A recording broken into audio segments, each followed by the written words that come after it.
କାଳ ସାଜିଲା ପୁରୀରେ ସ୍ନାନ ପୂର୍ଣ୍ଣିମା ବୁଲିବା, ଚାଲିଗଲା ଜୀବନ। ବାପା ଛନ୍ଦ ହୋଇଗଲେ ପୁଅ, ବାପାକୁ ହରେଇ ବହୁତ କାନ୍ଦୁଛନ୍ତି ପୁଅ। କାହା ସାଥିରେ ବୁଲିବେ, କିଏ କାନ୍ଧରେ ହାତ ପକାଇବ, କିଏ ସାହାରା ହେବ, ଏସବୁ କହି କାନ୍ଦୁଛନ୍ତି ପୁଅ। ତେବେ ଏଇ ଭିଡ଼ିଓଟି ଦେଖିବା ପୂର୍ବରୁ ଆପଣମାନେ ଯଦି ପ୍ରଭୁ ଜଗନ୍ନାଥଙ୍କ ଭକ୍ତ, ସ୍ନାନ ପୂର୍ଣ୍ଣିମାରେ ଯଦି ପ୍ରଭୁ ଜଗନ୍ନାଥଙ୍କ ନାଁରେ କିଛି ଲେଖିବାକୁ ଚାହୁଁଛନ୍ତି, ତଳେ କମେଣ୍ଟରେ ଜୟ ଜଗନ୍ନାଥ ଲେଖିଦିଅନ୍ତୁ। ପୁରୀ ଜିଲ୍ଲା କାକଟପୁର ଅସ୍ତରଙ୍ଗ ଗାଁରେ ସୁଶାନ୍ତ ମହାପାତ୍ର ରୁହନ୍ତି। ଆଉ ଘରେ ତାଙ୍କର ସ୍ତ୍ରୀଟେ ଏବଂ 2 ପୁଅ ଗୋଟିଏ ଝିଅ।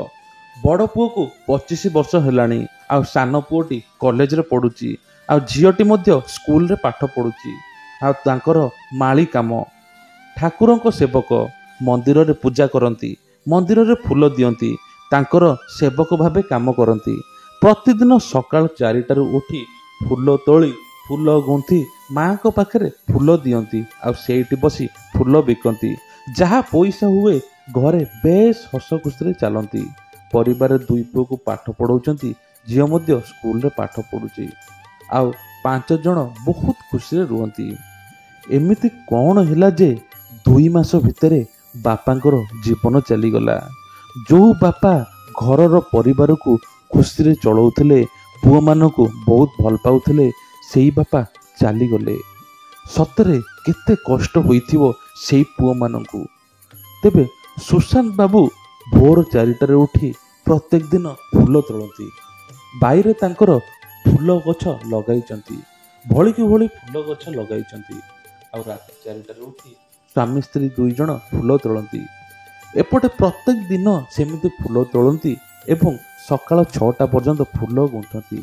ଯାହା ଫୁଲ ହୋଇଥାଏ ମନ୍ଦିରରେ ବିକନ୍ତି, ମାଙ୍କ ପାଖରେ ଲଗାନ୍ତି ଏବଂ ବଜାରରେ କିଛି ଫୁଲ ଦିଅନ୍ତି। କଷ୍ଟେ ମଷ୍ଟେ ଚଳିଯାଆନ୍ତି ପରିବାର। ଆଉ ଏପଟେ ବହୁତ ଖୁସି ଲାଗେ ସ୍ତ୍ରୀ ଜଣକୁ, କାହିଁକି ନା ତାଙ୍କ ସ୍ୱାମୀ ମାଙ୍କ ସେବକ, ମାଙ୍କ ପାଖରେ ଫୁଲ ଲଗାଉଛନ୍ତି। ମାଙ୍କ ଆଶୀର୍ବାଦରୁ ଆମେ ବହୁତ ଖୁସିରେ ଅଛୁ। ସ୍ୱୟଂ ମା ମଙ୍ଗଳା ନିଜେ ରାତିରେ ସ୍ୱପ୍ନେଇଥିଲେ ଯେ ବ୍ୟସ୍ତ ହେନା, ତୋ ପରିବାର ଏମିତି ହିଁ ଚାଲିବ, ତୋ ପରିବାରର ସାହାରା ହେବି ମୁଁ, କିଛି ବି ଅସୁବିଧା ହେବ ନାହିଁ। ଆଉ ସ୍ତ୍ରୀ ଜଣକ ଯେଉଁ ସମୟରେ ଏଇ ସ୍ୱପ୍ନ ଦେଖିଥିଲେ, ପ୍ରତ୍ୟେକ ଦିନ ସେଇ ଦିନଠୁ ମାଙ୍କ ପାଖରେ ନିଜ ତରଫରୁ ଫୁଲ ଲଗାନ୍ତି। ସ୍ୱାମୀକି କହିଦିଅନ୍ତି ଆଗେ ମାଙ୍କ ପାଖରେ ଫୁଲ ଲଗେଇବ, ତାପରେ ଯାଇ ମନ୍ଦିର ପାଖରେ ଫୁଲ ବିକିବ। ଏମିତି ହସ ଖୁସିରେ ଚାଲିଥିଲା ପରିବାର। ଏମିତି ପାଖାପାଖି 2 ବର୍ଷ ବିତିଗଲା। 2 ବର୍ଷ ପରେ ପୁଅକୁ ହୋଇଗଲା 27 ବର୍ଷ। ବଡ଼ ପୁଅ ନାଁ ହେଲା କାଳିଆ। ଯେତେବେଳେ କିଛି ଯାଇଛନ୍ତି ବଜାରକୁ ସୁଶାନ୍ତ ବାବୁ ମାନେ କାଳିଆର ବାପା, ସେହି ସମୟରେ ବଜାର କିଛି ଲୋକ କହିଲେ, ଆରେ ତୋ ପୁଅ ପାଇଁ ପ୍ରସ୍ତାବ ଦେଖୁନୁ, ଭଲ ପ୍ରସ୍ତାବଟା ଆସିଛି। ଝିଅର ଘର ପୁରୀରେ, ଆଉ ଝିଅ ମଧ୍ୟ ମାଳି ଘର, ତାଙ୍କର ମଧ୍ୟ ଠାକୁରଙ୍କ ସେବକ, ଆଉ ତୁ ଚାହିଁଲେ ବାହାଘରଟା ପକ୍କା କରିଦେବା।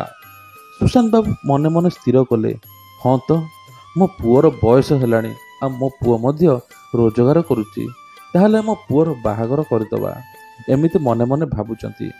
ଆସିକି ଘରେ ପହଞ୍ଚିଲେ ଏବଂ ନିଜ ସ୍ତ୍ରୀ ମାନେ କାଳିଆର ମାଆକୁ କହିଲେ, ଆଉ କ'ଣ କହୁଛ, କାଳିଆର ବାହାଘର କରିଦେବା, ବୟସ ହେଲାଣି, ଆଉ ସିଏ ମଧ୍ୟ ନିଜେ ରୋଜଗାର କରୁଛି, ଗୋଟେ ପ୍ରାଇଭେଟ୍ କମ୍ପାନୀରେ ଚାକିରି କରିଛି, ଭଲ ପଇସା ମଧ୍ୟ ପାଉଛି, କ'ଣ କହୁଛ, ଝିଅଟିକୁ ଦେଖିବାକୁ ଯିବା? ସେହି ସମୟରେ ସ୍ତ୍ରୀ ଜଣକ କହିଲେ, ଠିକ୍ ଅଛି, ଝିଅକୁ ଦେଖିବାକୁ ଯିବା। ଏମିତି 2 ଜଣ ସ୍ଥିର କଲେ ପୁରୀ ଯିବା ପାଇଁ। ଏପଟେ 2 ପୁଅ ଏବଂ ଝିଅକୁ କିଛି କହିନଥାନ୍ତି ଯେ ବାହାଘର ପ୍ରସ୍ତାବ ଦେଖିବା ପାଇଁ ଆମେ ଯାଉଛୁ, କାହିଁକି ନା ମୂଳରୁ ସ୍ଥିର ହୋଇନାହିଁ। ଆଉ ବାପା ଜଣକ ମନା କରିଥିଲେ ନିଜ ସ୍ତ୍ରୀକୁ, କେଉଁ ପୁଅ ଝିଅକୁ ତମେ କହିବ ନାହିଁ। ଶେଷରେ ସୁଶାନ୍ତ ବାବୁ ସ୍ଥିର କଲେ ଯେ ସ୍ନାନ ପୂର୍ଣ୍ଣିମାର ପୂର୍ବ ଦିନ ଯିବେ, ଝିଅ ଘରକୁ ଯିବେ, ଦେଖା ହେବେ, ଆଉ ତା ପରଦିନ ପ୍ରଭୁ ଜଗନ୍ନାଥଙ୍କର ସ୍ନାନ ପୂର୍ଣ୍ଣିମା ଦେଖିବେ, ଗଜପତି ବେଶ ଦେଖିବେ। ଏସବୁ ଚିନ୍ତା କରିଥିଲେ, ନିଜ ସ୍ତ୍ରୀକୁ ଏସବୁ କଥା କହିଲେ। ଆଉ 2 ଜଣ ନିଷ୍ପତ୍ତି ନେଲେ ଯେ ସ୍ନାନ ପୂର୍ଣ୍ଣିମାର ପୂର୍ବ ଦିନ ହିଁ ଘରୁ ବାହାରିବେ। ଆଉ ଏପଟେ ଯେତେବେଳେ ସେଇ ଦିନ ଆସିଗଲା, ଭୋର 4ଟାରେ ଉଠି ଫୁଲ ନିଜେ ଗୁନ୍ଥା କରି ଏପଟେ ସାନ ପୁଅକୁ କହିଲେ, ତୁ ଯାଇ ଆଜି ମନ୍ଦିରରେ ଦେଇଦେବୁ, ଆଉ ସେପଟେ ବଜାରରେ ଦେଇଦେବୁ, ଆଉ କହିଦେବୁ ଯେ ବାପା ପୁରୀ ଯାଉଛନ୍ତି। ସକାଳ 6ଟା ହୋଇଗଲାଣି। ସୁଶାନ୍ତ ବାବୁ କହିଲେ, ଚାଲ ଚାଲ ବାହାରିବା, ବସ୍ ଟାଇମ୍ ହେଇଯିବ। ଆଉ ସେଇ ସମୟରେ ବଡ଼ ପୁଅ କହିଲେ, ମା ମା ମୋ କଥା ଶୁଣ, ମୋ କଥା ଶୁଣ। ମା କହିଲେ, କ'ଣ ହେଲା? ନା ତୁ ପୁରୀରୁ ଅବଢ଼ା ଆଣିବୁ ମୋ ପାଇଁ, ମୁଁ ଖାଇବି। ବହୁତ ଦିନ ହେଲାଣି ଅବଢ଼ା ଖାଇ ନାହିଁ। ଆଉ ଏପଟେ ଝିଅ ଜଣ କହିଲେ, ମା ତୁ ଜଗନ୍ନାଥଙ୍କ ଫଟୋ ଆଣିବୁ, ଜଗନ୍ନାଥଙ୍କ ଫଟୋ ରଖି ମୁଁ ଏପଟେ ପାଠ ପଢ଼ିବି, ମୋ ପରୀକ୍ଷାରେ ଭଲ ନମ୍ବର ରହିବ। ତାପରେ ସୁଶାନ୍ତ ବାବୁ କହିଲେ, ହଉ ହଉ ତମେ ଯାହା କହୁଛ ସବୁ ଆସିବ, ଆମର ବସ୍ ଟାଇମ୍ ହେଲାଣି, ଆମେ ଯାଉଛୁ, ଘରର ଧ୍ୟାନ ଦେବ, ଏମିତି କହିଲେ। ଆଉ ବଡ଼ ପୁଅ କହିଲେ, ବାପା ରୁହ ରୁହ, ମୁଁ ତମକୁ ଗାଡ଼ିରେ ନେଇ ଛାଡ଼ିଦେବି। ଆଉ ବଡ଼ ପୁଅ ଗାଡ଼ିରେ ବସେଇଲେ ଏବଂ ବାପା ମାଆକୁ ବସ୍ ଷ୍ଟାଣ୍ଡରେ ଛାଡ଼ିଲେ। ବାପା ମା ବସ୍ରେ ବସି ପୁରୀରେ ପହଞ୍ଚିଲେ। ଆଉ ମନେ ମନେ ବହୁତ ଖୁସି ହେଉଥାନ୍ତି, କାହିଁକି ନା ଆଜି ଝିଅ ଘରକୁ ଯିବେ, ପ୍ରସ୍ତାବ ଦେଖିବେ। ଭଲ ପ୍ରସ୍ତାବ କହୁଥିଲେ ବନ୍ଧୁଟିଏ, ଦେଖିବା ଆଜି କେମିତିଆ ଝିଅ। ଆଉ ପ୍ରକୃତରେ ପୁରୀର ଝିଅ ତ ଆମେ ଚାହୁଁଥିଲୁ, କାହିଁକି ନା ବହୁତ ଦିନ ହେଲାଣି ପୁରୀ ଆସିନୁ। ସେଇପଟେ ସ୍ତ୍ରୀ ଜଣ କହିଲେ, ଜାଣିଛ ଚାହୁଁ ଚାହୁଁ 20 ବର୍ଷ ବିତିଗଲାଣି, ଏ ପର୍ଯ୍ୟନ୍ତ ଆମେ ଜଗନ୍ନାଥଙ୍କୁ ଦର୍ଶନ କରିନେ, ଆଉ ଜଗନ୍ନାଥଙ୍କୁ ମଧ୍ୟ ଦର୍ଶନ କରିବା ବହୁତ ଖୁସି ଲାଗୁଛି। ଆଉ ଆମ ପୁଅ ଝିଅ ମଧ୍ୟ ବଡ଼ ହେଲାଣି, ଆଜି ତାଙ୍କର ବାହାଘର ଦେଖିବା ପାଇଁ ଆମେ ଆସିଛେ, କେତେ ଖୁସିର କଥା କହିଲ। ସେହି ସମୟରେ ସୁଶାନ୍ତ ବାବୁ ମନେ ମନେ ହସୁଥାନ୍ତି ଏବଂ କହୁଥାନ୍ତି, ସତରେ ଆମେ ଏ ଜଞ୍ଜାଳରୁ କିଛି ସମୟ ପାଇଁ ପୁରୀକୁ ଆସିଛେ, ଜଗନ୍ନାଥଙ୍କୁ ଦର୍ଶନ କରିବା। ଆଉ ସେମିତି କେମିତି ଯିବା କହିଲ? ଏପଟେ ପୁରୀରେ ପହଞ୍ଚିଲେ। ପୁରୀରେ ପହଞ୍ଚିକି ବନ୍ଧୁକୁ ଫୋନ୍ କଲେ, କହିଲେ ଝିଅ ଘର ଲୋକଙ୍କୁ କହିଦେଇଛନ୍ତି ତ ଆମେ ପୁରୀରେ ଆସି ପହଞ୍ଚିଲୁଣି?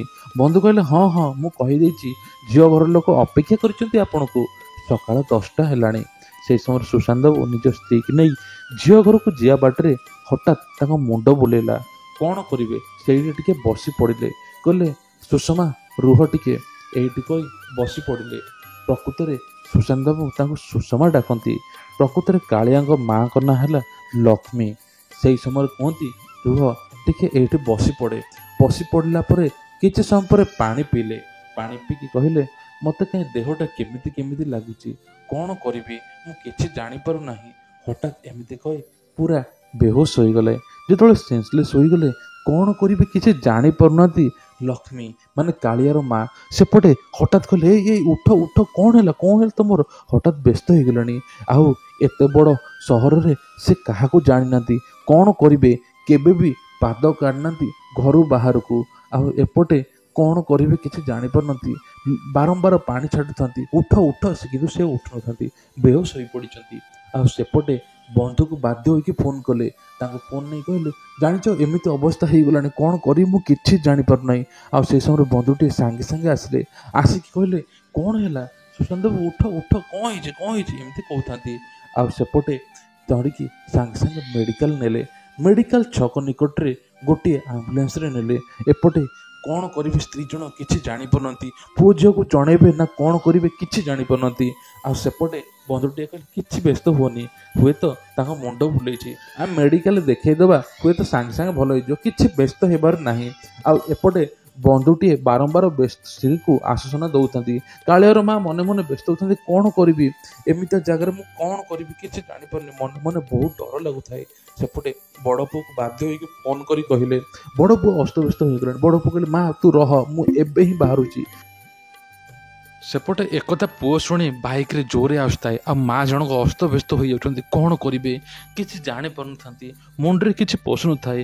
ଡାକୁଥାନ୍ତି, ହେ ପ୍ରଭୁ ଜଗତର ନାଥ ଜଗନ୍ନାଥ, ତୁ ହିଁ ସାହା ଭରସା, ଯଦି ତୋ ହାତ ଥିବ, ଯଦି ପ୍ରକୃତରେ ତୋ ପଦ ପାବନ ବାନା ସତ ଥିବ, ତାହେଲେ ତୁ ନିଶ୍ଚିନ୍ତ ମୋ ସ୍ୱାମୀକି ଭଲ କରିଦେବୁ ପ୍ରଭୁ, ତାଙ୍କର କେବେ ବି କିଛି ହୁଏନି, ଆଜି ହଠାତ୍ କ'ଣ ହେଲା ପ୍ରଭୁ, ଏମିତି ଡାକୁଥାନ୍ତି।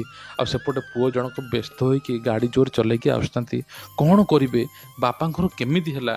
ଆଉ ସେପଟେ ଡାକ୍ତର ଜଣକ ସବୁ ଟେଷ୍ଟ କରିକି କହିଲେ, ୟାଙ୍କର ବ୍ରେନ୍ ଷ୍ଟ୍ରୋକ୍ ହେଇଛି, ଆଉ ୟାଙ୍କର ବହୁତ ବଡ଼ ଅପରେସନ୍ ହିଁ ହେବ, ଆମେ ଏଠି କିଛି କରିପାରିବୁନି। ଡାକ୍ତର ଜଣକ ସିଧା ରେଫର୍ କରିଦେଲେ କଟକ ହସ୍ପିଟାଲ। କ'ଣ କରିବେ କିଛି ଜାଣିପାରୁନଥାନ୍ତି। ଆଉ ସେପଟେ ବାପା ଜଣକର ହଠାତ୍ ସେନ୍ସ ଆସିଲା। ସେନ୍ସ ଯେତେବେଳେ ଆସିଲା, ସେପଟେ ସ୍ୱାମୀକୁ ଦେଖିକି ଆଶ୍ଚର୍ଯ୍ୟ ହୋଇଗଲେ। ଲକ୍ଷ୍ମୀଙ୍କ ଆଖିରୁ ବାରମ୍ବାର ଲୁହ ବାହାରୁଥାଏ। ପଚାରୁଥାନ୍ତି ସୁଶାନ୍ତ ବାବୁ, କ'ଣ ହେଇଛି ଲକ୍ଷ୍ମୀ, କାହିଁ କାନ୍ଦୁଛ, ଦେଖ ମୁଁ ତ ଉଠିକି ବସିଲି। ଯେତେବେଳେ ଏମିତି କହୁଥାନ୍ତି, ଲକ୍ଷ୍ମୀ ଆଉ କିଛି କହିପାରୁଥାନ୍ତି, କାରଣ ଏତେ ସବୁ କଥା ଡାକ୍ତର କହିଦେଇଛନ୍ତି। ସେହି ସମୟରେ କହିଲେ, ହଉ ଆମେ ଯିବା ଜଗାକୁ ଦର୍ଶନ କରିବା। ସୁଶାନ୍ତ ବାବୁଙ୍କ କଥା ଶୁଣିକି ଲକ୍ଷ୍ମୀ ଆହୁରି କାନ୍ଦି ପକାଇ ତାକୁ କୁଣ୍ଢେଇକି ଧରି ପକାଇଲେ। ଆଉ ପୁଅ ଆସିକି ପହଞ୍ଚିଲେ। ବାପା ବାପା ବୋଲି କହି ପୁଅ କୁଣ୍ଢେଇ ପକାଇଲେ। ବାପା କ'ଣ ହେଇଛି ତମର? ବାପା କହିଲେ, କିଛି ନୁହେଁ ପୁଅ, ମୋ ମୁଣ୍ଡ ବୁଲେଇ ପକାଇଲା। ସେହି ସମୟରେ ସ୍ତ୍ରୀ ଜଣ କହୁଥାନ୍ତି, ହଁ ସେ ଏବେ ଠିକ୍ ଅଛନ୍ତି। ମା ଜଣକ ପୁଅକୁ କିଛି କହିନଥାନ୍ତି। ସେହି ସମୟରେ ସୁଶାନ୍ତ ବାବୁ କହିଲେ, ଆମେ ଜଗାକୁ ଦର୍ଶନ କରିବା। ସେହି ସମୟରେ ଜଗାକୁ ଦର୍ଶନ କରିବା ପାଇଁ ବାହାରିଲେ ପୁରା ପରିବାର। ସ୍ତ୍ରୀ ତାଙ୍କର ମନା କରୁଥାନ୍ତି, ନା ଆମେ ଦର୍ଶନ କରିବାନି, ଆମେ ଘରକୁ ଯିବା, ଆଉ ତମ ଦେହ ଆହୁରି ଖରାପ ହେଇଯିବ। ଆମେ ଡକ୍ଟର କହିଛନ୍ତି କଟକ ହସ୍ପିଟାଲ ନେବା ପାଇଁ। ଆଉ କିଛି କହିନଥାନ୍ତି ପ୍ରକୃତିରେ କ'ଣ ହେଇଛି, କାଳଦୀ ସ୍ୱାମୀର କ'ଣ ହେଇଯିବ। ତେଣୁକରି ଜିଦ୍ଦି କଲେ ସୁଶାନ୍ତ ବାବୁ, ନା ମୁଁ ଏତେ ଦୂର ଆସିଛି ମାନେ ଜଗାକୁ ଦର୍ଶନ କରିବି। ଶେଷରେ ବାହାରିଲେ 3 ଜଣ। ସ୍ତ୍ରୀ ଜଣଙ୍କ ଆଖିରେ ଲୁହ ଶୁଖୁନଥାଏ। ହେ ପ୍ରଭୁ ଜଗା, ତୁ ହିଁ ରକ୍ଷା କର, ପ୍ରଭୁ ତୁ ହିଁ ରକ୍ଷା କର। ଏମିତି କହି ଠିକ୍ ବଡ଼ ଦାଣ୍ଡରେ ପହଞ୍ଚିଛନ୍ତି, ଅରୁଣ ସ୍ତମ୍ଭରେ ମୁଣ୍ଡିଆ ମାରିଛନ୍ତି। ସେହି ସମୟରେ ହଠାତ୍ ଗଲେ ମନ୍ଦିର ଭିତରକୁ। ମନ୍ଦିର ଭିତରକୁ ଯାଇ ସ୍ନାନ ଯାତ୍ରା ଯେଉଁ ହେବା ପାଇଁ ପ୍ରସ୍ତୁତି ଚାଲିଥିଲା, ଆସନ୍ତାକାଲି କିନ୍ତୁ ସ୍ନାନ ଯାତ୍ରା। ତା ପୂର୍ବଦିନ ଏମାନେ ଯେତେବେଳେ ଦର୍ଶନ କରିବା ପାଇଁ ଯାଇଛନ୍ତି, ସେପଟେ ସବୁ ଦେଖିଛନ୍ତି। ଜଗାକୁ ଦର୍ଶନ କଲା ପରେ ସୁଶାନ୍ତ ବାବୁଙ୍କର ମୁଣ୍ଡ ବୁଲିଲା, ହଠାତ୍ ଟଳି ପଡ଼ିଲେ। କିନ୍ତୁ ତା ପୂର୍ବରୁ ଗୋଟିଏ କଥା କହିଥିଲେ, ହେ ପ୍ରଭୁ ମୋ ମନ ଭରିଗଲା, ତତେ ଦେଖି ମୋ ମନ ଭରିଗଲା, ମୋର ଆଉ କିଛି ଦରକାର ନାହିଁ, ମୋ ପରିବାର ତତେ ଲାଗିଲା, ଏମିତି କହିଥିଲେ। ସେତିକି ସ୍ତ୍ରୀ ଶୁଣି କାନ୍ଦି ପକାଇଥିଲେ। କହିଲେ, ନା କିଛି ହେବନି, ତମର ବ୍ୟସ୍ତ ହୁଅନି, ଭଲ ହେଇଯିବ, ଭଗବାନ ଅଛନ୍ତି। ଏମିତି କହି ଯେତେବେଳେ ସେହି ସମୟ ସୁଶାନ୍ତ ବାବୁ ମୁଣ୍ଡ ବୁଲିଲା, ତଳେ ପଡ଼ିଗଲେ। ଡାକ୍ତର ଜଣ କଲେ, ତୁରନ୍ତ କଟକ ହସ୍ପିଟାଲ ନିଅ, ଏଇଟା ତାଙ୍କର ଲାଷ୍ଟ ଷ୍ଟେଜ୍। ସେହି ସମୟରେ ମା ଏବଂ ପୁଅର ପାଦ ତଳୁ ମାଟି ଖସିଗଲା। କ'ଣ କରିବେ କିଛି ଜାଣିପାରିଲେ ନାହିଁ। ଆଉ ହଠାତ୍ ତାଙ୍କୁ କଟକ ହସ୍ପିଟାଲ ନେଲେ। ସେହି ସମୟରେ ମନେ ମନେ ଡାକୁଥାନ୍ତି, ହେ ପ୍ରଭୁ ଜଗତରନାଥ ଜଗନ୍ନାଥ, ପତିତ ପାବନ ଯଦି ସତରେ ଉଠୁଥିବ ନା, 22 ପାହାଚ ଯଦି ଲୋକେ ସତରେ ଯାଉଥିବେ ନା, ତାହେଲେ ତୁ ମୋ ସ୍ୱାମୀକି ବଞ୍ଚେଇ ଦେ ପ୍ରଭୁ, ବଞ୍ଚେଇ ଦେ, ହେ ବଡ଼ ଠାକୁର, ହେ କଳା ଠାକୁର କହି କାନ୍ଦି ପକାଉଥାନ୍ତି। ଆଉ ସେହି ସମୟରେ ଆମ୍ବୁଲାନ୍ସରେ ନେଇଗଲେ। କଟକ ଡାକ୍ତର ଦେଖିଲେ ଏବଂ କହିଲେ ତାଙ୍କର ଛୋଟିଆ ଅପରେସନ୍ ହେବ, ତାଙ୍କ ଜୀବନ ବଞ୍ଚିଯିବ, କିଛି ଅସୁବିଧା ନାହିଁ। ସେହି ସମୟରେ କାନ୍ଦି ପକାଉଥାନ୍ତି ମା ଏବଂ ପୁଅ। ତାପରେ ଆସି ପହଞ୍ଚିଲେ ସାନ ଭାଇ ଏବଂ ଝିଅ, ସମସ୍ତେ କାନ୍ଦି ପକାଉଥାନ୍ତି। ଗୋଟିଏ ପରିବାର ମୂଳଦୁଆ, କ'ଣ କରିବେ? ସେହି ସମୟରେ ଭଗବାନଙ୍କୁ ଡାକୁଥାନ୍ତି। ଆଉ ଏପଟେ ତାଙ୍କର 2 ଦିନ ପରେ ଅପରେସନ୍। 2 ଦିନ ପରେ ଅପରେସନ୍ ହେଲା ପରେ ଡାକ୍ତର କହିଲେ, କିଛି ନାହିଁ, ଏବେ ପୁରା ସେଫ୍ ଅଛନ୍ତି, ଆପଣ ଧୈର୍ଯ୍ୟ ଧରନ୍ତୁ, ଆପଣଙ୍କ ସ୍ୱାମୀ 3 ଦିନ ପରେ ସେନ୍ସ ଆସିବ, କଥା ହେବେ। ଏମିତି ମନେ ମନେ ଜପ କରୁଥାନ୍ତି। ସମସ୍ତେ ଜଗନ୍ନାଥଙ୍କୁ ଡାକୁଥାନ୍ତି। ତାପରେ ପ୍ରକୃତିରେ ସୁଶାନ୍ତ ବାବୁ ଆଖି ଖୋଲିଲେ ଏବଂ କଥା ହେଲେ। ତାପରେ ଘରକୁ ଫେରିଲେ।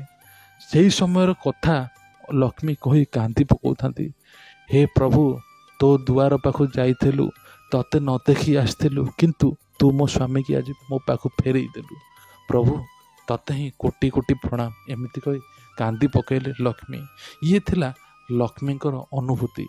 ତେବେ ଆପଣଙ୍କର ଯଦି ଏମିତି କିଛି ଅନୁଭୂତି ଅଛି, ନିଶ୍ଚିନ୍ତ ଆମ ସହିତ ଯୋଗାଯୋଗ କରିବେ ଏବଂ ଆମ ମେଲ୍ ଆଇଡ଼ିରେ ସେଣ୍ଡ କରିପାରିବେ। ଜୟ ଜଗନ୍ନାଥ।